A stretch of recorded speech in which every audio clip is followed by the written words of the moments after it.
logistics and delivery applications, last-mile delivery packages, food, medical supplies,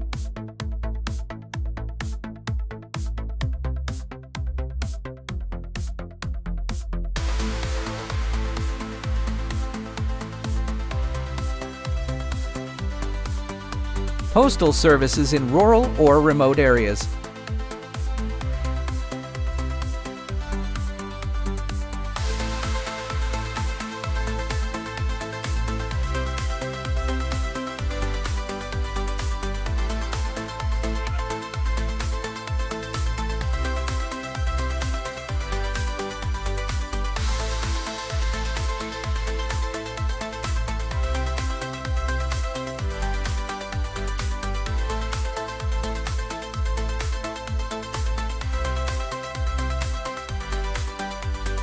humanitarian aid in disaster zones.